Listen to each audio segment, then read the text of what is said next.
अपनी मनसा ही सेट नहीं है तो दूसरों को भी दुख दूर नहीं हो सकते। इसलिए बोला विश्व की आत्माओं को दुखों से छुड़ाने के लिए मनसा सेवा करो, फिर संपन्न बनो और संपूर्ण बनो। आज सर्व खजानों के मालिक बाप दादा अपने चारों ओर के सर्व खजाना संपन्न बच्चों को देख रहे हैं। बाप दादा ने हर एक बच्चे को सर्व खजाने का मालिक बनाया है। एक ही देने वाला और सर्व को एक जैसे सर्व खजाने दिए, किसको कम और किसको ज़्यादा खजाने नहीं दिए। क्यों? बाप अखूट खजाने का मालिक है, बेहद का खजाना है। इसलिए हर एक बच्चा अखूट खजाने का मालिक है, क्योंकि बाप सागर है। सागर में कितने रत्न भरे पड़े हैं, कोई नाप नहीं सकता। बाप दादा ने सर्व बच्चों को एक जितना और एक जैसा दिया है। वो कम उनको ज़्यादा, किसी को ज़्यादा किसी को कम बाप दादा ने नहीं दिया है। किसी को पर्सनल पढ़ाई नहीं पढ़ाई दी है, या अलग से कोई ट्यूशन पढ़ा दी हो, ऐसे भी नहीं किया है। लेकिन धारण करने वाले कोई सर्व खजाने धारण करने वाले हैं और कोई यथाशक्ति धारण करने वाले। धारणा शक्ति हर आत्मा की अपनी अपनी है। क्यों?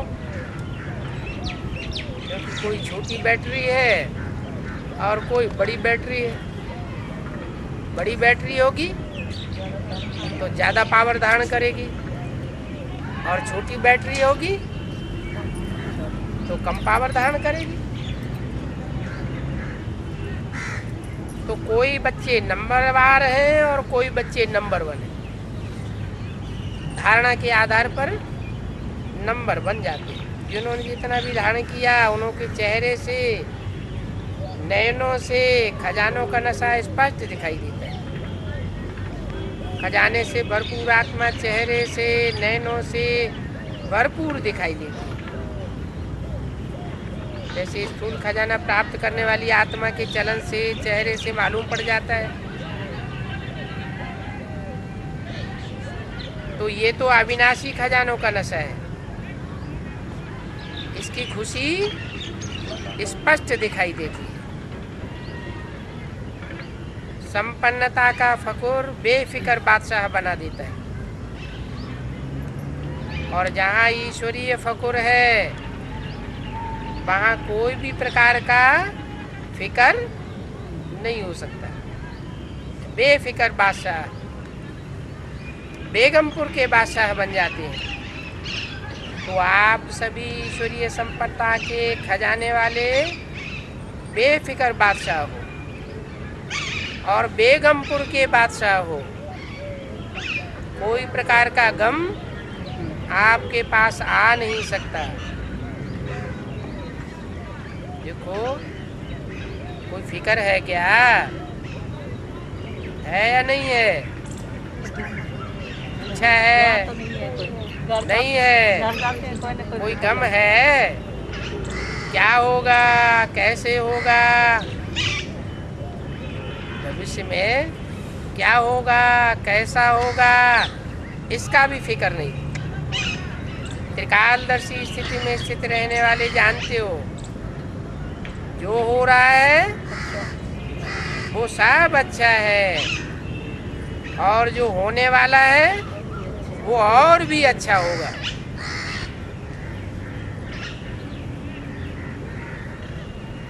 ऐसा क्यों है? क्योंकि सर्वशक्तिवान बाप के साथी हो, साथ साथ रहने वाले हो। हर एक को नशा है फख्र है कि बाप दादा सदा हमारे दिल में रहते हैं और हम सदा बाप के दिल तख्त पर रहते हैं। तो ऐसा नशा है ना जो दिल तक नशीन है, उनके संकल्प तो क्या स्वप्न में भी दुख की लहर नहीं आ सकती, जरा सा लेस भी नहीं आ सकता। क्यों? क्योंकि सब प्रकार के खजानों से भरपूर है। जो भरपूर चीज होती है वो हलचल में नहीं आती। पानी का ही घड़ा हो भरा हुआ होता है तो छलकता नहीं है, और अध जल गगरी छलकते जाए। तो चारों ओर के बच्चों की संपन्नता देख रहे थे। हर एक का बाप दादा ने जमा का खाता चेक किया।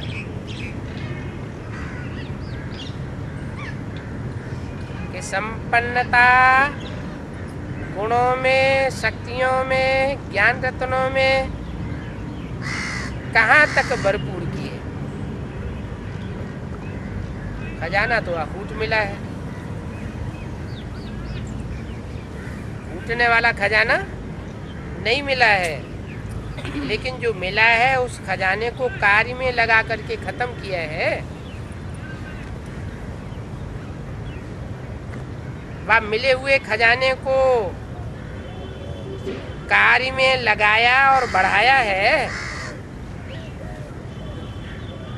कोई होते हैं धन को सूम करके रख लेते हैं, कोई होते हैं धन को उपयोग में लाते हैं।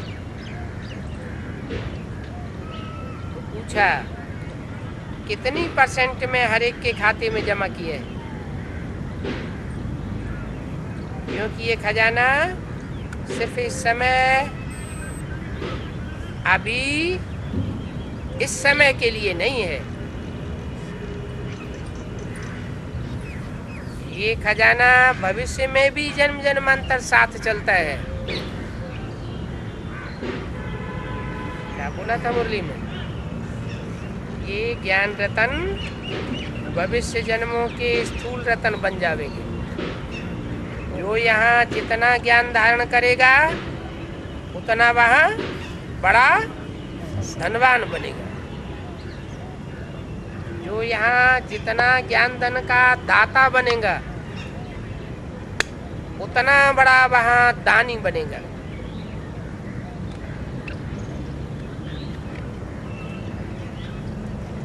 तो ये जमा हुआ ही साथ जाएगा। तो बाप दादा हर एक बच्चे की परसेंटेज देख रहे थे। उस परसेंटेज में क्या देखा? सेवा तो सभी बच्चे यथा योग्य व यथाशक्ति कर रहे हैं, लेकिन सेवा का फल जमा होना, उसमें अंतर हो जाता है। सेवा का फल क्या है? सेवा से क्या मिलती है? मेवा मिलती है खुशी की। तो जो खुशी का मेवा जमा होता है उसमें क्या अंतर पड़ जाता है? कई बच्चों का जमा देखा, जमा का खाता देखा। सेवा बहुत करते हैं, लेकिन सेवा करने का फल जमा हुआ है या नहीं हुआ है, उसकी निशानी क्या है? अगर सेवा करने वाली आत्मा चाहे मनसा, चाहे वाचा, चाहे कर्मणा, तीनों में 100% मार्क्स होती है। सेवा तो की, लेकिन अगर सेवा करने के समय, सेवा के बाद स्वयं अपने मन में संतुष्टता नहीं आई, खुशी नहीं आई, और साथ में जिनकी भी सेवा की और जो भी साथी सेवा के बनते हैं, उन सेवा करने वालों को देखते हैं, सुनते हैं, उनमें भी संतुष्टता आनी चाहिए, खुशी की लहर दौड़नी चाहिए। अगर उनमें भी संतुष्टता आती है, अपने में भी संतुष्टता आती है, तो समझो कि सेवा का फल जमा हुआ। स्व की संतुष्टता, सिर्फ खुद संतुष्ट हो गए, ये सर्व की संतुष्टता नहीं है। तो परसेंटेज जमा का कम हो जाता है। यथार्थ सेवा की विधि पहले भी बताई है। 3 बातें विधि पूर्वक हैं तो जमा है।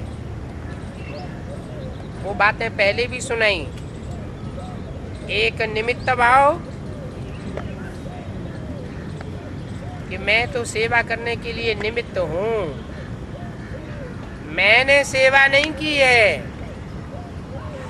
बाप दादा ने मेरे से कराई है या करा रहा है, निमित्त भाव। और दूसरा निमित्त भाव होगा तो निर्माण भाव होगा। मान मर्तबा नहीं आएगा कि मैंने ये सेवा की, अंश मात्र भी मान ना आए कि मैंने सेवा की, मुझे मान क्यों नहीं मिला, मुझे सम्मान क्यों नहीं दिया। बिल्कुल निर्माण भाव। और तीसरी निर्मल स्वभाव। जिसका निर्मल स्वभाव होगा उसकी वाणी भी निर्मल होगी। वाणी से कोई ऐसे शब्द उच्चारण नहीं कर सकता जो किसी की ग्लानि करने वाले हों। तो भाव, भावना, स्वभाव, बोल, अगर ये 3 बातों से एक बात भी कम है, एक बात है और 2 बातें नहीं हैं, या 2 है 1 नहीं है, तो वो कमजोरी जमा की परसेंटेज कम कर देती है, कम जमा होता है। 28 मार्च 2006 की अव्यक्तवाणी का दूसरा पेज। तो चारों ही सब्जेक्ट्स में अपने आप को चेक करो। कौन से 4 सब्जेक्ट हैं?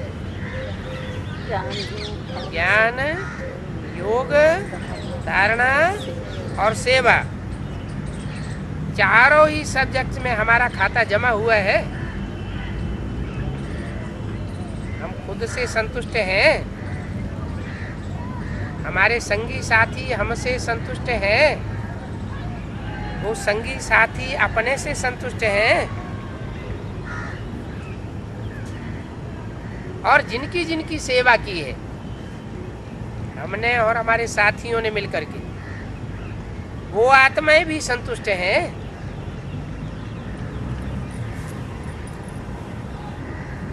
तो चारों ही सब्जेक्ट में खाता जमा हुआ है। क्यों?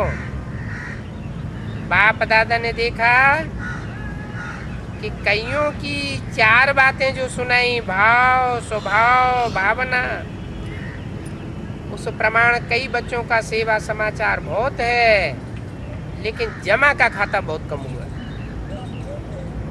तो हर खजाने को चेक करो।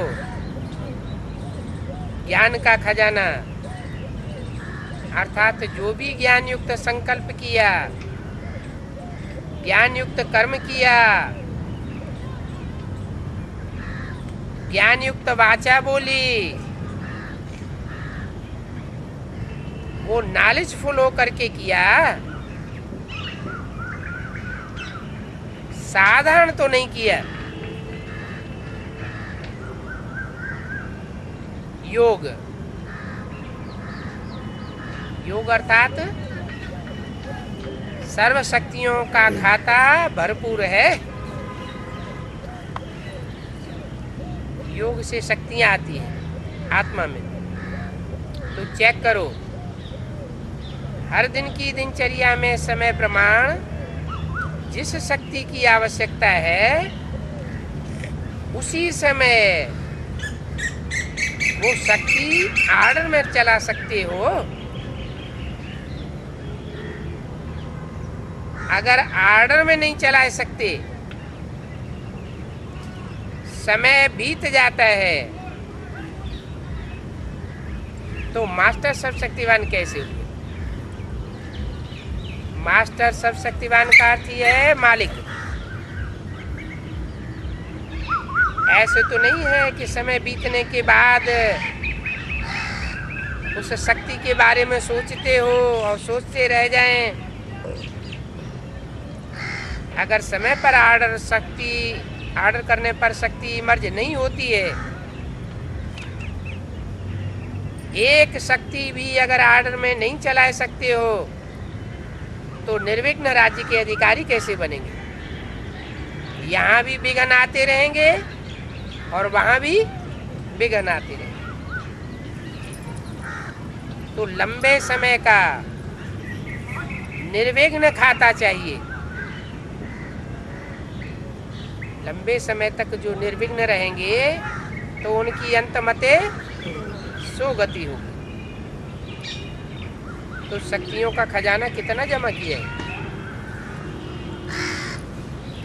जो समय पर कार्य में लगाते हैं वो खजाना तो जमा हो जाता है। समय पर शक्ति को यूज नहीं किया और समय चूक गया। जहाँ सहन शक्ति धारण करनी थी वहाँ सहन नहीं कर सके, जहाँ सामना करना था वहाँ सामना नहीं कर सके, चूक गए। तो क्या होता है?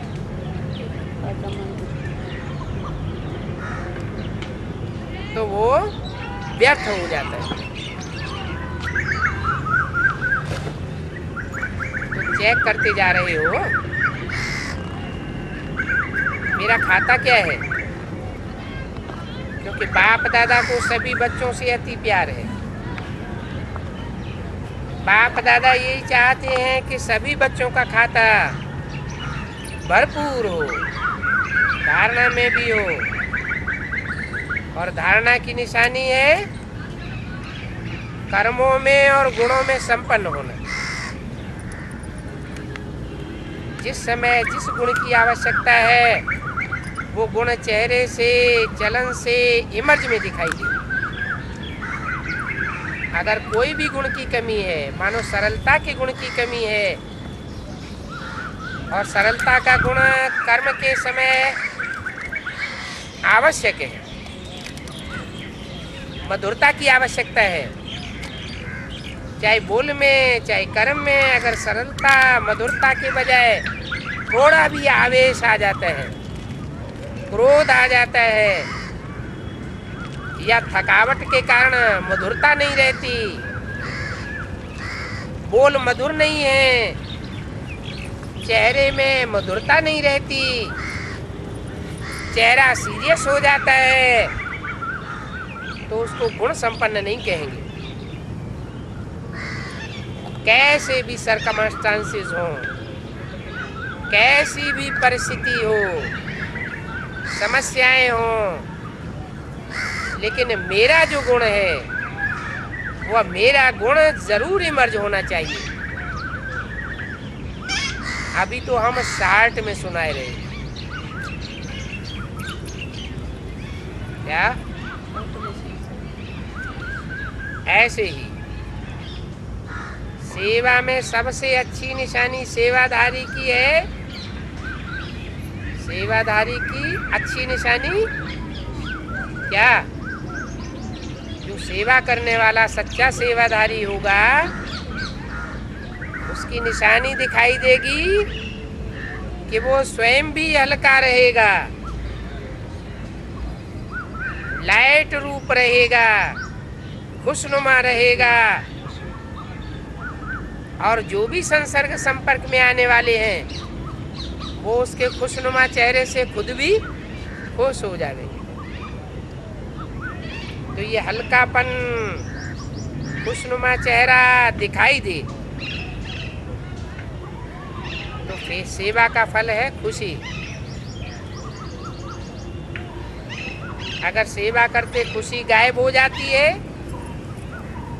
तो समझो सेवा का खाता जमा नहीं हुआ। सेवा तो की, सेवा में समय तो लगाया, मेहनत तो की, लेकिन परसेंटेज में थोड़ा जमा हुआ। थोड़ा जमा होगा तो कहेंगे फालतू नहीं गया, लेकिन जितनी परसेंटेज में जमा होना चाहिए उतना जमा नहीं हुआ। ऐसे ही संबंध संपर्क की निशानी है दुआओं की प्राप्ति। जिन आत्माओं के भी संबंध में आते हैं, संपर्क में आते हैं, उनसे दुआओं की प्राप्ति होनी चाहिए। कोई के मुख से बद्दुआ सुनाई नहीं देनी चाहिए।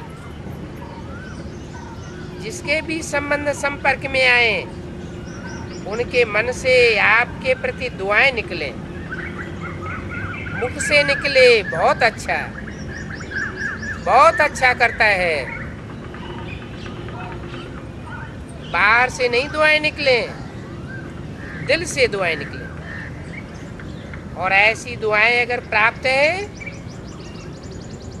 तो ऐसी दिल की दुआएं मिलना ये बहुत सहज पुरुषार्थ का साधन बन जाता है। अच्छा बाबा, अभी मैंने जब आपसे मिलना है तो मैं घर में फ़ोन करके बोले कि मैं झंडे वाली मंदिर जा रही हूँ, तो ये क्या मैं पाप कर्म हुआ कि क्या हुआ?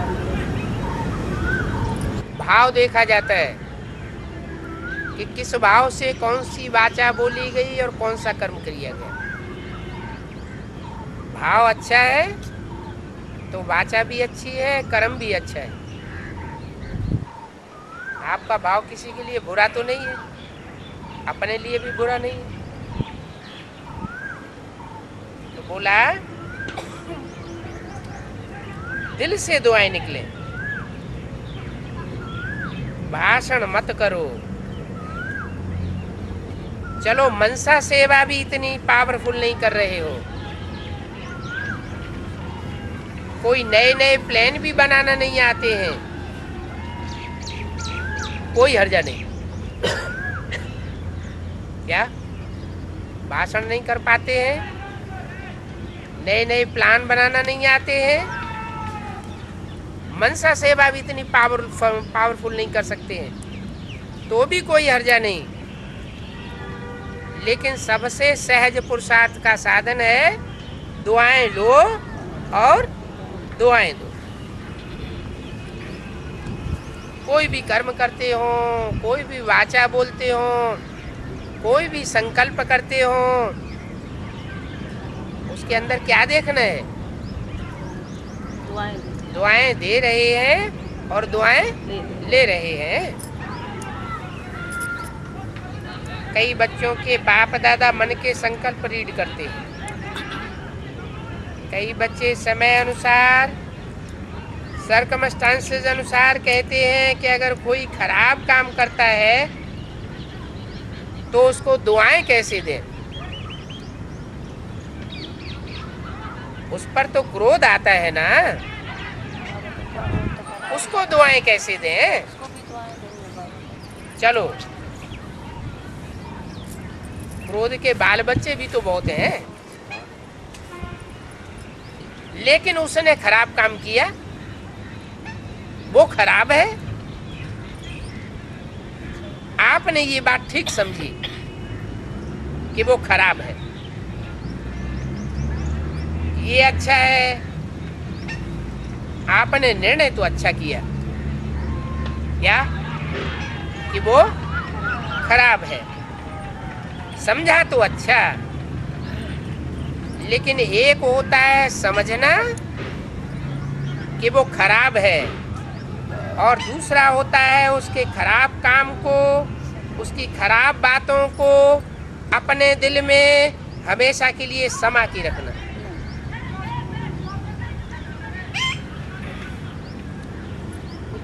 दिल के अंदर बैठ गया क्या? उस आत्मा की खराबी अपने अंदर दिल में बैठ गई।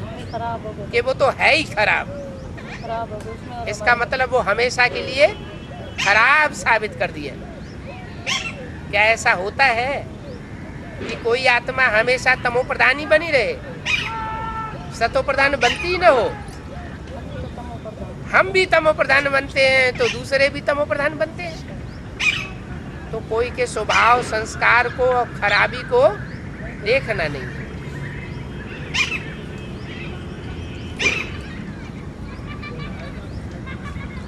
तो अपने दिल में कोई की खराबी को समाकर मत रखो। खराब हो जाएगा। समझना और समाना, इन दोनों बातों में फर्क है। अगर आप समझदार हो, क्या समझदार कोई खराब चीज अपने पास रखेगा? जो समझदार होगा वो खराब चीज को अपने पास नहीं रख सकता, वो खराब है। आपने दिल में समाय लिया कि वो खराब है, अर्थात आपने खराब चीज अपने पास रख ली, उस चीज को संभाल लिया। तो समझना अलग चीज है और समा करके रखना अलग चीज है। इन दोनों बातों में क्या अच्छा है और क्या बुरा है? समझना अच्छा है और समझ लेना, अच्छा है। फैसला कर लेना, ये तो अच्छी बात है।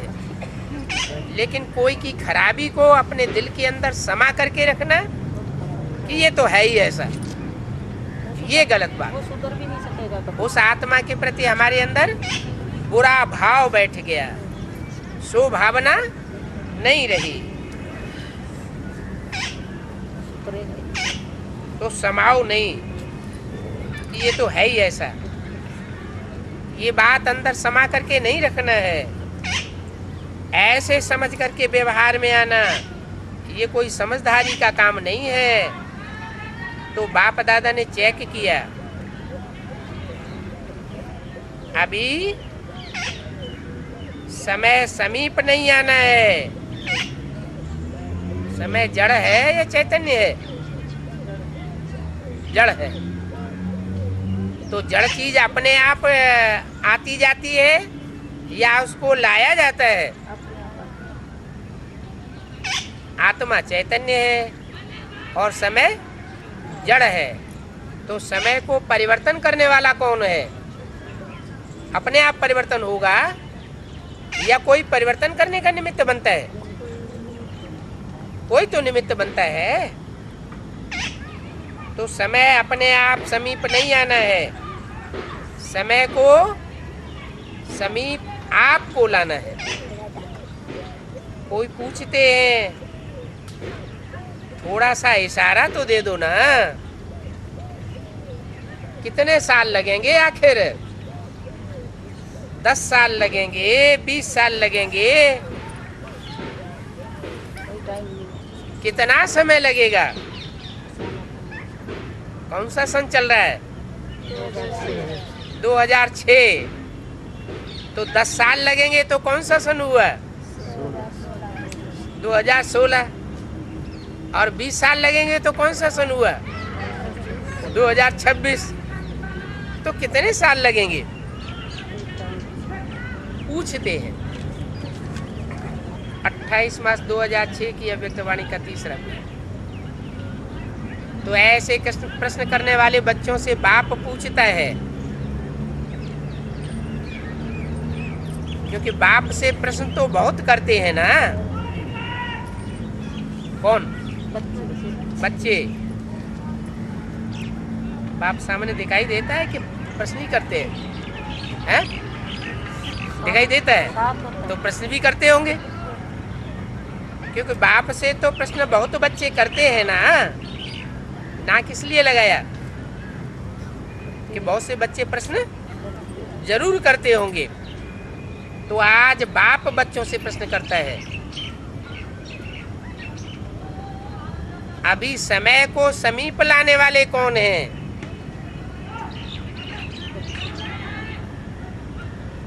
समय माने काल, काल को चलाने वाले कौन हैं? काल जीत कौन है? ड्रामा तो है, लेकिन ड्रामा में भी निमित्त कौन कौन है? जैसे सन 76 से पहले बोला था, 10 साल की घोषणा की थी विनाश की,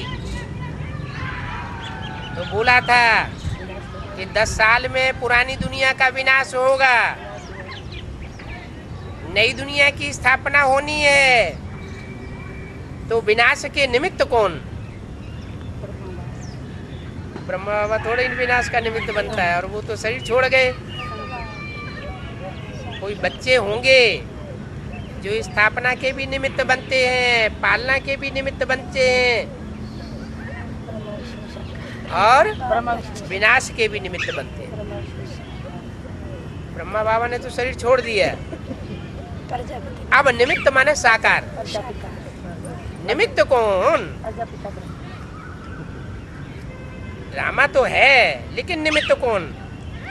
आपका एक गीत भी है, किसके रोके रुका है सवेरा, क्या कहते हैं? हनुमान जी ने सूरज को मुंह में रख लिया, हम सवेरा नहीं होने देंगे। तो क्या सवेरा हुआ नहीं है? सवेरा तो फिर भी हुआ ना। सच्चा हनुमान तो बात है, सच्चा हनुमान तो बात। यज्ञ के आदि में जो ज्ञानदाता बाप था, वो ज्ञानदाता बाप अचानक गुप्त हो गया, और बच्चे यज्ञ में रह गए। आई तार अल्लाह की, हुआ रेल का राही, वो तो रेल का राही हो गया। तो वो चला गया जो ज्ञानदाता था, तो क्या ज्ञान का सवेरा होना नहीं? कोई निमित्त बना ब्रह्मा ज्ञान देने के, उन्होंने भी शरीर छोड़ दिया 68-69 में। ज्ञान चंद्रमा भी अस्त हुआ, तो क्या सवेरा होना नहीं है? तो भी घोषणा तो की ना मुरली में कि 10 वर्ष में पुरानी दुनिया का विनाश, नई दुनिया की स्थापना होने वाली है। सतयुग आने वाला है, कलयुग जाने वाला है। अब ये समझने वालों की समझ की कमी है कि वो सही फैसला नहीं कर पाए कि इतनी बड़ी दुनिया का विनाश होगा या पहले ब्राह्मणों की दुनिया में पहले विघटन होगा। तो ब्राह्मणों की दुनिया में पुराने ब्राह्मण संगठन का विनाश और नए संगठन की स्थापना हुई, शुरुआत हुई, संपन्नता नहीं हुई। कोई भी काम करने के लिए टाइम लगता है। तो सवेरा तो आना ही है। सन 76 में 1-2 आत्माएं ऐसी निमित्त बनी जिनकी मन बुद्धि रूपी क्षेत्र में ज्ञान का सवेरा उदय हो गया, वो बीज पड़ गया।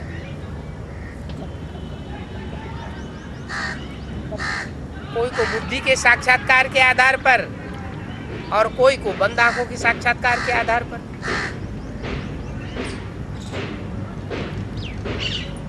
तो ये गीत है ना, तो ये सवेरा लाने वाला कौन है? विनाशकारी तो तड़प रहे हैं कि हम विनाश करें, लेकिन नव निर्माण करने वाले इतना एवर रेडी हैं। क्या पुराना खाता खत्म हो जाए?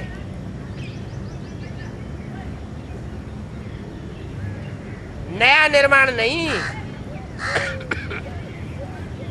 नया निर्माण नहीं हो और पुराना खाता खत्म हो जाए तो क्या होगा? इसलिए बाप दादा ने अभी बाप के बजाय टीचर का रूप धारण किया है। क्या बाप का रूप धारण नहीं किया है? आदि में बाप का रूप धारण किया था, ज्ञान का बीज बोया था ब्रह्मा में। साक्षात्कारों का अर्थ बताया। अभी टीचर का रूप धारण किया है। बाप का रूप धारण करेगा तो वर्षा मिलेगा। बाप से क्या मिलता है? वर्षा मिलता है। तो अभी बाप के बजाय टीचर का रूप धारण किया है।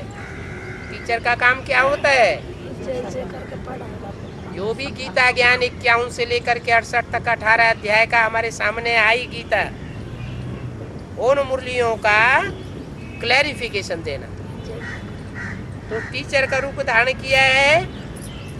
अभी होमवर्क दिया है ना, टीचर पढ़ाता भी है और फिर होमवर्क भी देता है। तो बताओ कौन होमवर्क देता है? टीचर देता है ना। लास्ट में है फिर सदगुरु का पार्ट। तो अपने आप से पूछो कि संपन्न और संपूर्ण स्टेज कहाँ तक बनी है? क्या आवाज से परे आवाज में आना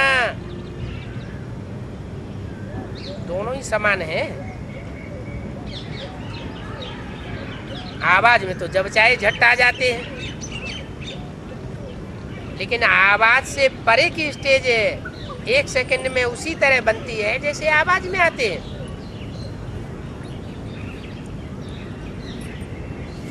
सेकंड में आवाज में आ सकते हैं और सेकंड में आवाज से परे इतनी भी प्रैक्टिस है।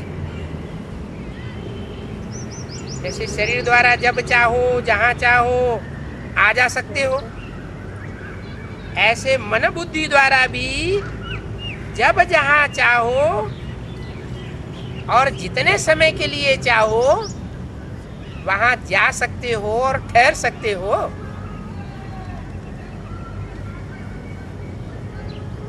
मन बुद्धि तिरक तो नहीं जाती,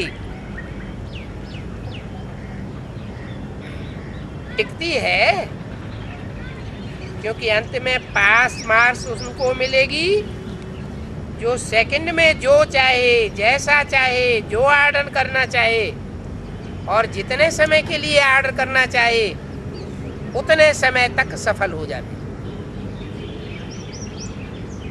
साइंस वाले भी यही प्रयत्न कर रहे हैं कि सहज भी हो जाए और समय भी कम लगे। तो ऐसी स्थिति बनी है। क्या मिनटों तक आए हैं या सेकंड तक आए हैं?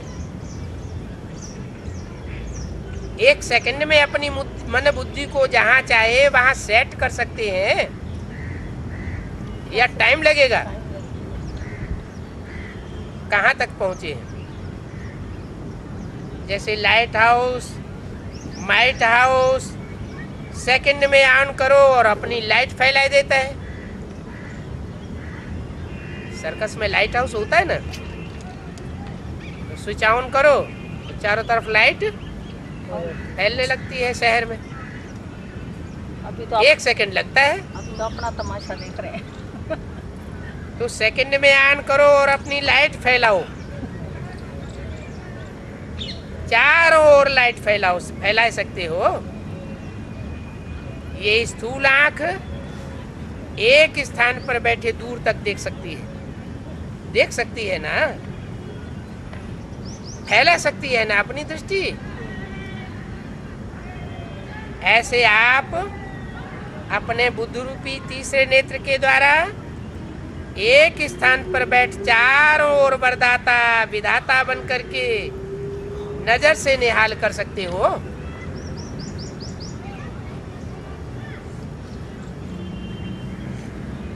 दूसरा संकल्प बीच में न टपके,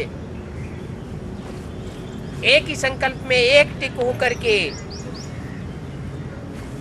नजर से निहाल कर सकते हो। चेक कर रहे हो अपने को सब बातों में? इतना तीसरा नेत्र क्लीन और क्लियर है। अगर थोड़ी भी कमजोरी है सभी बातों में, क्योंकि कारण तो पहले ही सुनाई दिए है। जो हद का लगाव है, मैं और मेरा, जैसे मैं के लिए स्पष्ट किया था, होमवर्क दिया था, 2 मैं को समाप्त कर दो और 1 मैं धारण करके रखो। 2 मैं कौन कौन सी? एक मैं है मैंने ये किया, देह अभिमान की मैं, और दूसरी मैं है मैं आत्मा, बाप का बच्चा।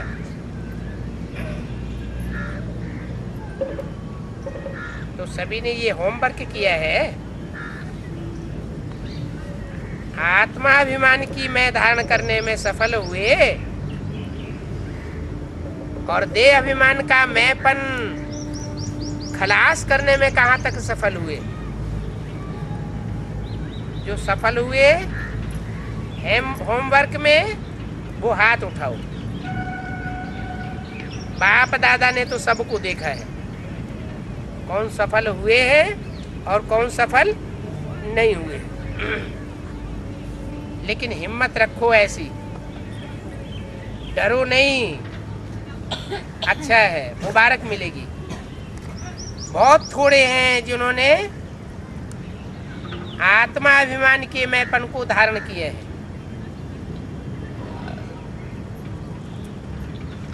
ये टीवी में इनके हाथ दिखाओ, उन हाथ उठाए होंगे, हमने का धारण किया। पीछे भी दिखाओ, बहुत थोड़ों ने हाथ उठाया है। अभी क्या करें? सभी को अपने ऊपर हंसी आ रही है। अच्छा, दूसरा होमवर्क था क्रोध को छोड़ना है। ये तो सहज है ना। तो क्रोध को किसने छोड़ा? इतने दिनों में क्रोध नहीं किया क्या?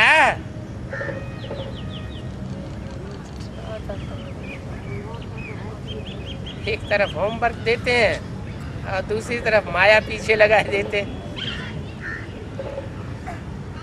माया भी आत्मा परीक्षा ले लेती है।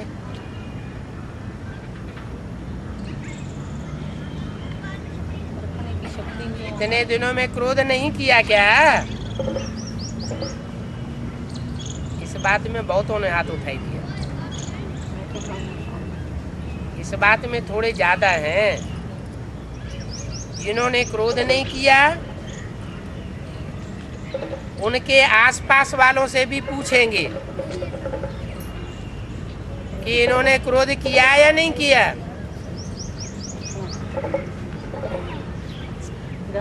बहुत हैं,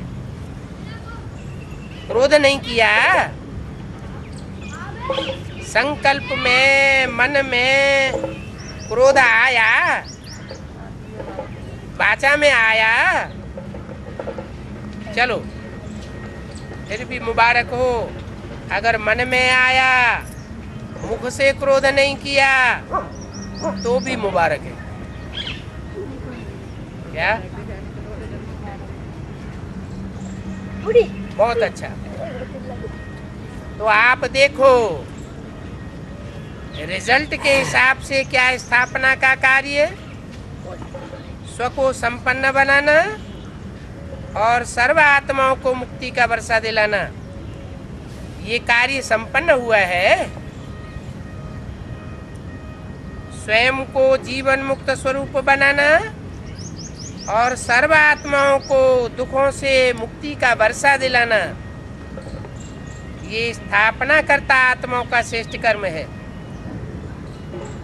बाप दादा इसीलिए पूछता है कि सर्व बंधनों से मुक्त जीवन मुक्त की स्टेज पर, संगम पर पहुंचना है या सतयुग में पहुंचना है? कहाँ पहुंचना है? संगम युग पहले है या सतयुग पहले है? संगम युग पहले है, कलयुग का अंत और सतयुग का आदि। तो कहाँ पर मुक्ति, जीवन मुक्ति का अनुभव करना है?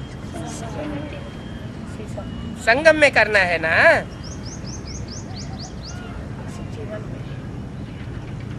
या ऐसे समझते हो कि सतयुग में भी राजयोग सीख करके संपन्न बनेंगे?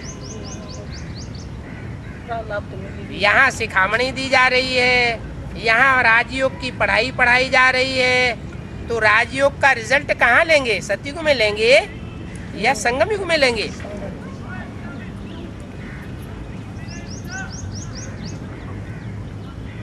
मुक्ति और जीवन मुक्ति का वर्षा कहाँ अनुभव करेंगे? संपन्न तो यहाँ ही बनना है ना, और संपूर्ण भी यहाँ बनना है। संगम युग के समय का भी सबसे बड़े से बड़ा खजाना है। तो याद रखो, किसके रोके रुका है सवेरा? क्या सीरियल आते हैं ना, तो उसमें दिखाते हैं आसुरी पार्टी कहती है अंधेरा कायम रहेगा, हम सवेरा नहीं आने देंगे। वो सवेरे को रोकना चाहते हैं। तो बताओ, बाप दादा अभी क्या चाहते हैं? क्योंकि बाप की आशाओं का दीपक तो बच्चे हैं। तो अपना खाता चेक करो, अच्छी तरह से चेक करो। कई बच्चों को तो देखा, कई बच्चे तो बड़े मौजी राम हैं, बड़ी मौज में चल रहे हैं। जो हुआ अच्छा हुआ, ऐसी मौज में चल रहे हैं। जो हुआ अच्छा हुआ, अभी तो मौज मना लें। सतयुग में कौन देखता है? कौन जानता है वहां क्या होगा? कौन हमको बैठ करके देखेगा? तो जमा के खाते में ऐसे मौजी लाल कहो, मौजी राम कहो, ऐसे बच्चे भी देखे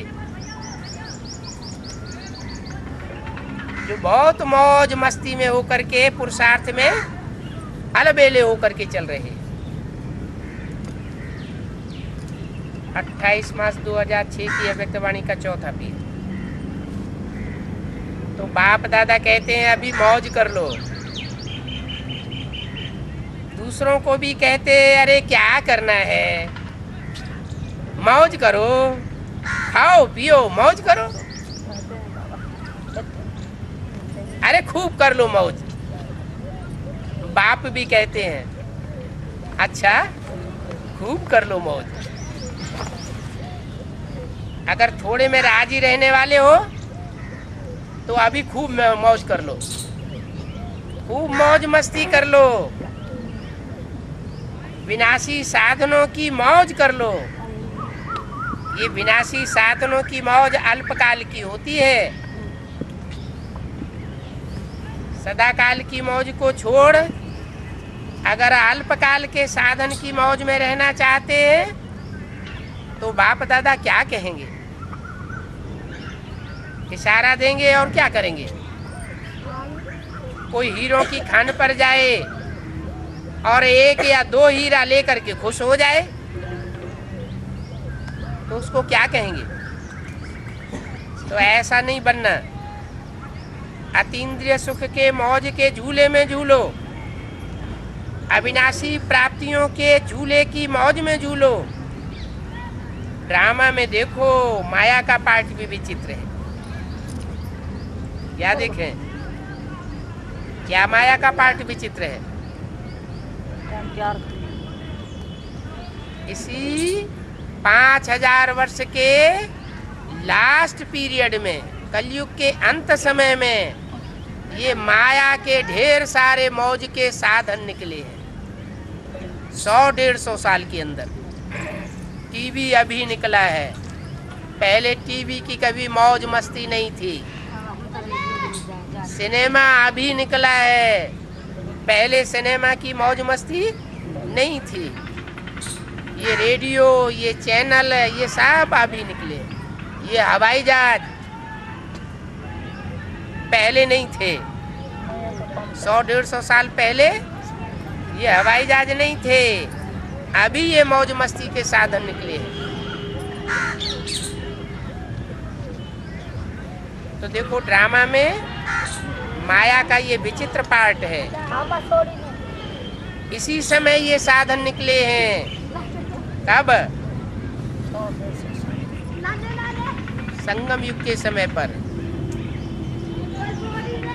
ताकि मायावी आत्माएं साधनों में फंस जाएं, जो पहले थे ही नहीं। 4,500 पौने 5,000 वर्ष तक वो साधन नहीं थे। मायावी चक्करों में फंसाने वाले वो साधन अभी लास्ट में निकले। इसलिए निकले कि लोग माया रावण के चंबे में फंसे रहे और बाप से विपरीत बुद्धि बने रहे।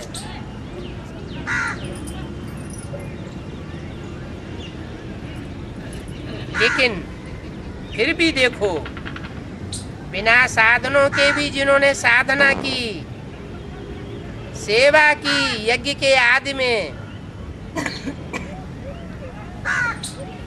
वो एग्जाम्पल अभी तक भी सामने है। क्या ये साधन उस समय थे? लेकिन सेवा कितनी हुई? यही दीदी दादियां, यही दादाएं जो आज इतनी ऊंची ऊंची पोस्ट पर बैठे हुए हैं। ये जमुना के कंठे पर दिल्ली में जो छोटी छोटी कोठरियां बनी हुई हैं, उनमें बैठ करके एक एक दो दो आदमियों को समझाते थे। इनके पास कोई भी साधन नहीं थे। उस समय की निकली हुई आत्माएं अभी तक काम दे रही है। तो देखो कितनी सेवा हुई। क्वालिटी की आत्माएं निकली ना। तो साधनों से निकली या साधना से निकली? साधना से निकली ना। उस समय क्वालिटी तो निकाली ना। अभी बड़े बड़े मेगा प्रोग्राम होते हैं, बड़ी बड़ी कॉन्फ्रेंसेस होती हैं, और निकलते कितने? रेगुलर स्टूडेंट कितने निकलते हैं? और वो टिकते कितने टाइम तक हैं?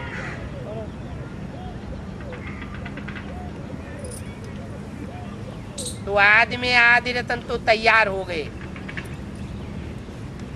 ये साधनों की आकर्षण है। साधनों को यूज करना रंग नहीं है, लेकिन साधनों को भूल करके, वो साधना को भूल करके साधनों में साधन में लग जाना, साधनों को भूल करके, साधना को भूल करके और साधनों में लग जाना, ये बड़ी भारी भूल है। इसको बाप दादा रंग कहते हैं। क्या? कि साधना को भूल जाए और साधनों के चक्कर में फंस जाए। इसी को सुख समझिए। साधन जीवन के उड़ती कला का साधन नहीं है, उड़ती कला का आधार नहीं है। साधना आधार है, साधन आधार नहीं है। अगर साधना के बजाय साधनों को आधार बनाया तो समझ लो रिजल्ट क्या होगी। साधन तो विनाशी है, आज है, कल एटम बमों में राख हो जाने वाले हैं। रिजल्ट क्या होगी? साधना अविनाशी बनी रहेगी। उसकी रिजल्ट क्या होगी? जो साधना में रहने वाले बच्चे हैं वो मौज में रहेंगे। एटम बमों की विभीषिका में भी उनका कोई बाल बांका नहीं होगा।